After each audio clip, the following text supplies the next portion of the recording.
Hey guys, it's Petra Rose and welcome back to another Mushy Monday. Today we're going to continue our life beginning and always with another another moment, and we're going to do Sandcastle. If you're new here, again, my name is Petra Rose. I play a variety of games from indie to big name titles to games that are just my favorite or even visual novels. So I just like a variety of games. So thank you for joining me on this video, and I hope you end up liking, subscribing, and becoming a part of my rose garden. Without further ado, let's get started. Cove wasn't able to do many things that summer. When you and him and Shoal sat on the shoreline one bright morning, you could tell he wanted to be in the water, but there was no way he'd be swimming anytime soon, not with his cast. The waves washed a single shell to shore, glittering in blue, another reminder of the places he couldn't go. From what you've heard about Cove's old life so far, in tiny pieces and fragments, you could tell that he'd be doing anything to be able to get the cast off. Like make a pact with a witch or something just to get it off of his arm. You thought about how his summer last year must have been totally different from this, with his old home and his mom and dad. But now he was here with you, Shoal, and Lizzie, and everyone else, and he couldn't even go in the sea. This town wasn't bad. It had all of your favorite things in it, but sitting there on the same beach you've grown up on, you could understand that not everybody else felt the same way about Sunset Bird as you did. You watched him from the corner of your eye quietly, and he finally said aloud what you had been pondering. I wish I could go in. The water? Yeah. Oh, I'm sorry. You're going to be able to soon. Cove only sighed in response. Apparently soon wasn't enough. It's so pretty, the ocean. And huge. There could be anything out there, like mermaids. Yeah.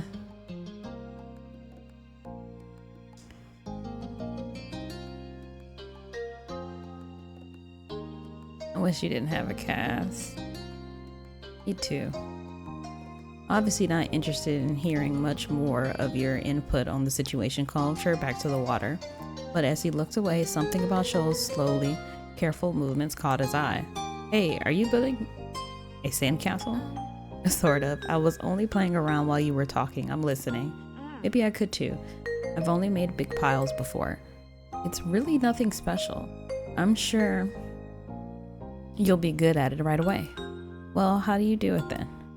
Shoal's cheeks lit up. You could tell he was a little bit uncomfortable to have Cove expecting stare on him.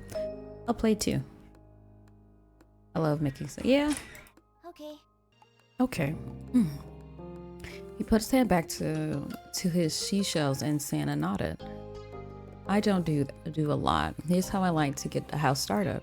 Shoal focused more intently than you'd ever seen him guiding Cove through this process. You happily used your own method. It didn't take long for the three of you to each have humble structures prepared. That's all kind of. You can do anything now, like make it bigger and add some seashells, carve a pretty pattern. I bet you'll have great ideas. I'm going to make it bigger. Mine is going to be a real sandcastle. Cool. This is going to be a house. Looking at the base of your sandcastle, you decide to make castle. Looking at the base of your sandcastle, you decide to build a fancy castle. The better part of the next hour was spent focusing on your own work. The boys were the same. Even Shoal didn't speak as much. Didn't sneak as many peeks at everyone else's as he usually did. Oh, you finished shaping before either of them did, glancing up from what you built. It seems you've gotten done so fast because they were already searching around for extra decorations. Shoal had grabbed some of the really interesting stuff, and Cove had a lot of shells, but they were still options. The first thing you reached out for was green pieces of sea glass.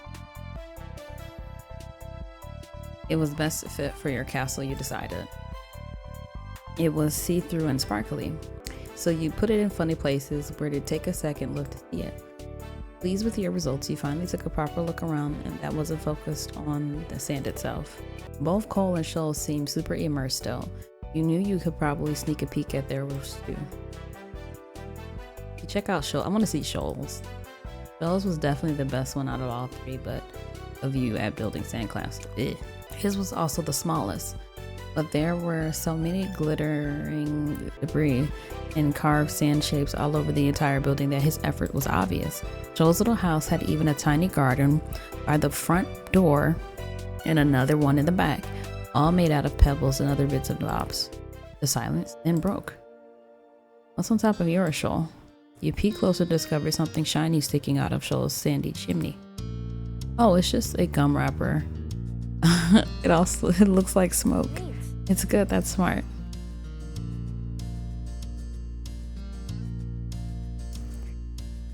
Yeah, I didn't think of that. You really know all about this. Shoal smiled without a word, and that was that for the current topic. Rose, can I see what you did? Sure. He scooted just a bit near and began surveying your work. The castle you built was pretty impressive. All things considered, it had archways, tall walls, and even a little mount circling it. You would probably feel safe living there. Maybe your moms were the queens. Joel quickly decided to jump in the new conversation. Hey Rose, what did you do? This is my castle. Joel didn't look so happy anymore. You both built castles? Yeah. Aw, that's neat. How much you guys match. It's too bad we didn't all do it. Next time we should. Wouldn't that be boring? If something is only one of that thing, that makes it special. Yeah, for sandcastles and stuff. People too. My dad always says how everybody is their own man, a real individual. I don't think I'm very special. Why not? Nobody else is you. Joe simply shook his head. I'm not different. A beat passed between the two. Cove then looked down at his own work again. Okay. He didn't seem to be bothered leaving the disagreement hanging there. Cove had every other thing on his. My dad tried to get me to make sandcastles the first time we came to this beach. I didn't want to. Cove trailed off again. There was another moment of silence. Joel shifted and opened his mouth to say something, but Cove spoke up before he could. He didn't think he'd noticed that Joel was going to talk. Hey, do you know what happened when your mom met my dad, Rose? You waited to see if Joel would say what he wanted to. When he didn't, consider Cove's question. I wasn't there. They didn't tell me. I just remember what happened when I met your dad. Mr. Holden had been a weird stranger then. Well, he was still kind of strange. No other parent acted like him, but you knew him better at this point. Now that you thought about it, it made a lot of sense that Cove's dad talked to him about people being unique. We were pulled from your thoughts when Cove continued. Oh, well, I was there. Oh, I didn't know he was there. I didn't think my mom has met your dad. Yeah, I'm pretty sure she hasn't. Rose's parents and my dad met the same day I met her. I'm going to say what happened. Cole frowned to himself, ducking his head. His hat cast a shadow over his face. You could still tell he was upset at not being included in Cole's choice of topic. Oh, that was kind of boring for him. Though giving people their own turn to say things that they wanted is important too.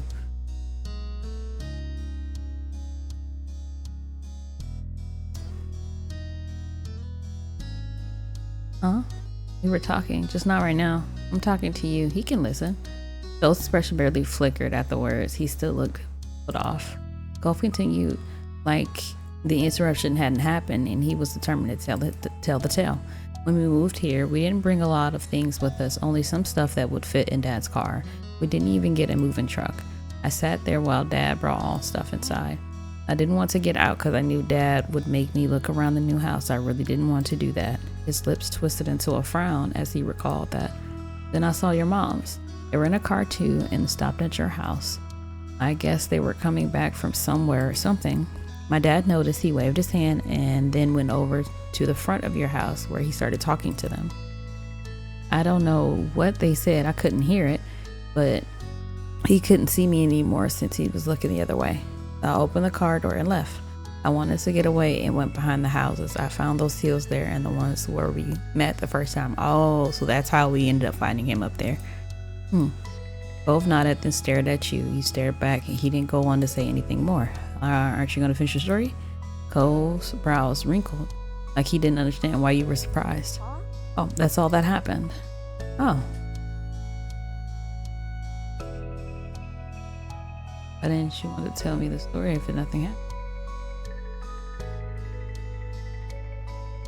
Thanks for telling me. You're welcome. Even if not much happened, You weren't going to complain about knowing the story. Joel's mouth twisted into a scowl of disbelief. He said nothing. Why'd you bring that up anyway? There's a slight shrug of cold shoulders. I was thinking about it because of the Sandcastles, and it made me remember when I moved here. Moved to here. Dad showed me the beach first before he went back to the car to unpack. He was excited, really excited about it for some reason. Cove's brows furrowed a little more as he quietly raked his hands through. I get it. You thought maybe Mr. Holden wasn't that excited about the beach and was instead hoping Cove might be. But the line of conversation had come to its end. Even Cove was done with it. Some other topic and popped into his head. Joel fidgeting uncomfortably in the sand had made Cove aware of his presence again. They looked at each other, and you could only wonder what this might be about. Hey, Joel. Yeah? Why are you always turning so red, even when nothing is happening? Clearly startled, he jerked back. Neither you or Shoal had expected that to be how he got included in the conversation again. I don't know, I guess. Okay, it's kind of weird. Shoal's eyes were wide with embarrassment and his lip twitched, and he was blushing even harder than before. Maybe it wasn't only this, perhaps it was simply the last straw, but it was a big deal to Shoal, a huge deal. He didn't just look sad, he seemed almost panicked. You weren't sure if he was about to cry or run away or what, but soon got an answer. Why do you wear glasses? Most kids don't wear glasses and nobody is named Cove. Who asked you to come? It was probably just your dad bugging Rose's family some more because you don't have anyone else who ever play with you. Yeah! Cove blinked. Tension on the beach was suddenly uncomfortable in a way you didn't know how to laugh off. It didn't seem like the kind of thing he'd get upset about, though he had never known the kind of thing would bother Shoal. I'm sorry. Me too, I was just wondering. Oh.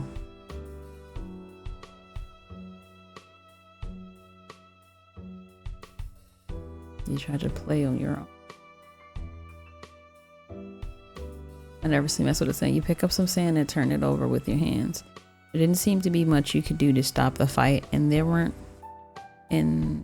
sure what to do with yourself. Both looked over at what you were doing and started building his own set of walls. Joel took a breath before kneeling back down to his own patch of sand. It seemed they both decided to try playing again. You were glad for that. You all went back to making some more sand buildings, but the whole mood had changed. Joel's cheeriness was clearly gone, and Cove looked as confused as ever about why the other boy had blown up. The air stayed uncomfortable the rest of the afternoon, right up to the moment that Shoal's mom appeared at the beach to take him home. Cove and Shoal had mostly followed your lead and barely said a word. His mom standing behind him. Even Shoal's goodbye had been friendly, cheerful, but noticeably quiet. But with Shoal gone, the sun going down, you knew it was time for you and Cove to head to your own houses. The two of you trailed out of the park together towards the neighborhood. The walk home was quiet. You passed by familiar landmarks, shoes thumping against the sidewalk in a near perfect unison. Cove was clearly caught up in thinking about something. You asked Cove what he's thinking. Something was definitely up, so you chose to reach out to him and ask. Hey Cove, is everything okay? You're making a funny face. Oh, I was just wondering. Cove fell silent again for a few more seconds and then sighed. Why'd Shoal act that way when I said he, all read a lot?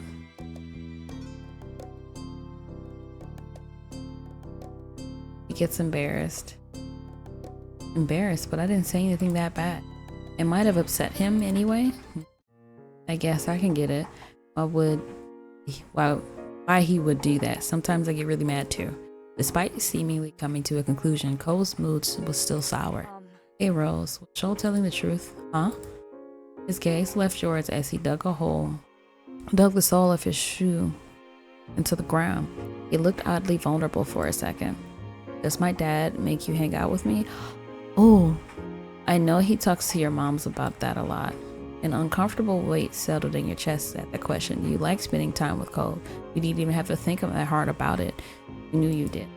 But you couldn't help feeling guilty. Cole still didn't know what happened when you met Mr. Holden.